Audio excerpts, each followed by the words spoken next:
So not too long ago, Logitech released their G815 and G915 keyboards into the market that was geared towards gaming with a sleek, low-profile design. Now, for people who do have an appeal for low-profile keyboards, even with the awesome aesthetic looks, the performance and the features that it comes with, the wireless and everything, it was still very difficult to recommend because of the high premium price point. So back when they released that, I said that I would much rather pick up a TKL version of the G915 if they had one, and that's exactly what Logitech did. This year in 2020, they released the TKL version of the G915, and this is exactly what we're going to review today. All right, so let's get started. Okay, when designing your desktop or room setup, it's important to have some flavor, and DISPLATE.com can help with that. Whether you're a minimalist who goes for abstract artwork, like these landscape paintings and geometric animals, or you prefer something more colorful, like superheroes from DC and the MCU, they've got you covered. But wait, there's more. If you're into video games like me, there are a ton of options as well. And also, don't miss out on some of their motivational quotes if you need some positive vibes anywhere around the house. And I mean anywhere. Use my affiliate link down below to learn more and automatic discounted checkout if you want to show some love for this channel. Thank you so much, and I ultra appreciate you. Let's first take a look at what you get inside the box. You get the keyboard itself, a 1.8 meter micro USB cable, a USB receiver that utilizes Logitech's Lightspeed wireless connection, and a USB extender, which allows you to connect the receiver to the cable if for some reason you need to move your keyboard farther away from your PC. The keyboard's physical dimensions are 368 by 150 by 22 millimeters in length, width, and height respectively.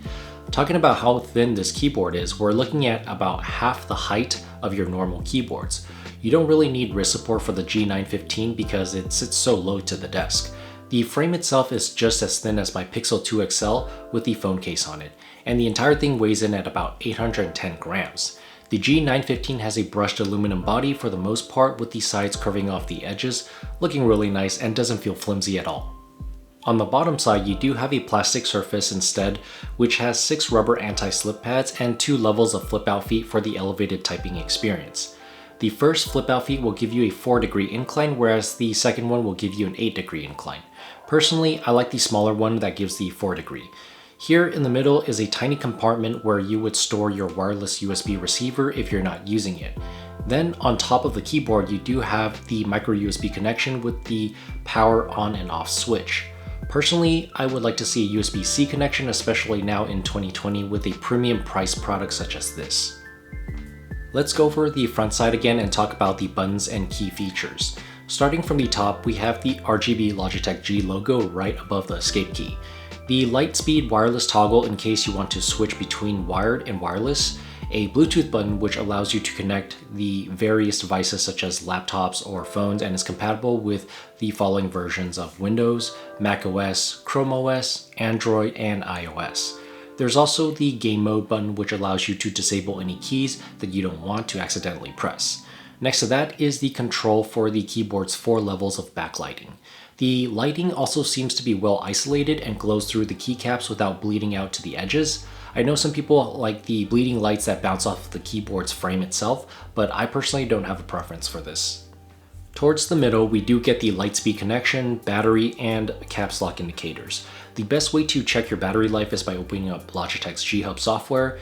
The dedicated media keys are what you get on the top right with the volume wheel in the corner. The volume wheel does feel pretty smooth, there's no bumps or resistance when scrolling, and there's no lag whatsoever. The G915 TKL keyboard allows you to store 2 lighting profiles and 3 macro profiles into the onboard memory. The battery takes about 4 hours to charge from 0 to full and is also rated to last up to 40 hours if you were to turn the backlighting up to 100% brightness. Now, the craziest thing is that if you were to use this keyboard without any backlighting, according to Logitech Press, this keyboard is rated to last up to 135 days, which comes out to about 1,000 hours. That's assuming 8 hours of use per day. So of course, if you use it more than 8 hours per day, it's gonna be less than 135 days. I personally have not tested this thing for 135 days or over 1,000 hours, which basically what it comes out to. because that would take way too long and I wouldn't be able to get this review up for you guys as early as it is, as close to the launch date. So, and besides, I personally would not use this keyboard without any backlighting, especially after if I pay like over $200 for it. And on top of the fact that I usually like to work and game in my room where the lights are dim and dark, so I always have backlighting on my keyboard regardless. This keyboard can be bought in 3 different types of switches. You have the GL Linear, Tactile, and Clicky.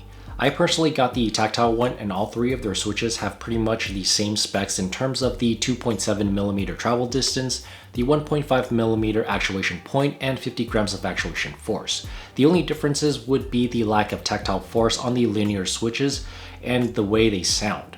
Speaking of which, here's a sound test of the G915 Tactile along with a few other keyboards I have on hand for comparison.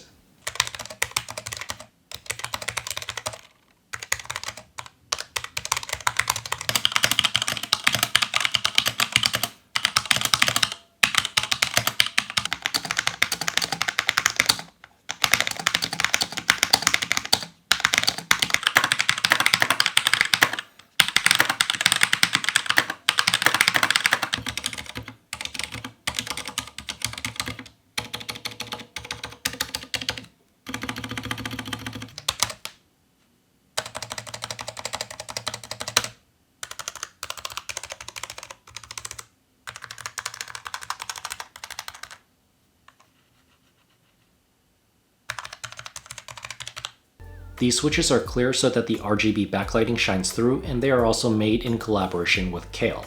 What I like about the boxy switches here is that they wobble a bit less compared to your typical crosshair stems like Cherry MX. The floating keycaps are oleophobic, so they are more fingerprint resistant and have this 2-prong design is how they attach to the switches themselves. The tactile and clicky switches would probably be more appealing to regular typing use, whereas the linear switches may be more beneficial for gaming, as you will get a tad bit faster response from not having the initial tactile force upon pressing. Now, at the time of doing this review, I couldn't get Logitech software, the G Hub, to detect my G915 TKL keyboard, so I can show you guys some of the cool customizing features and RGB light changing and all that stuff. I tried updating, reinstalling, I tried rebooting, connecting all the different types of connections with the keyboard to the PC, like wired, wireless, Bluetooth, everything. It just couldn't work. And I thought there was something wrong with the keyboard, but apparently I went to Logitech's forum. I wasn't the only one having this problem.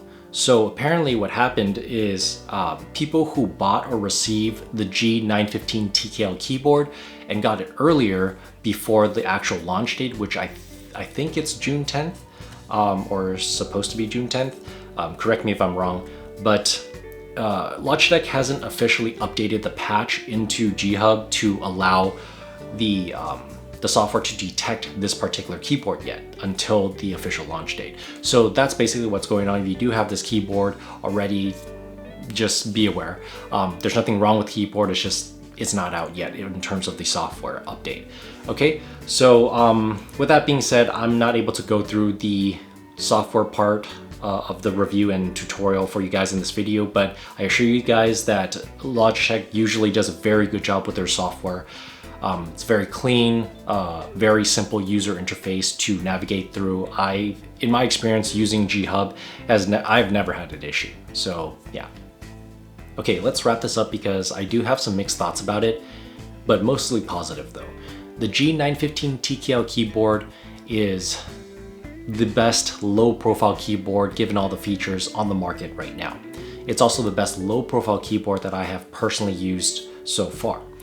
I love the way it feels, I love the way it looks, the typing experience, the Kale switches, the build quality, outstanding battery life, and also Logitech's wireless, the Lightspeed wireless technology has also been proven to be very good as well. Overall, my experience using it this past week has been excellent.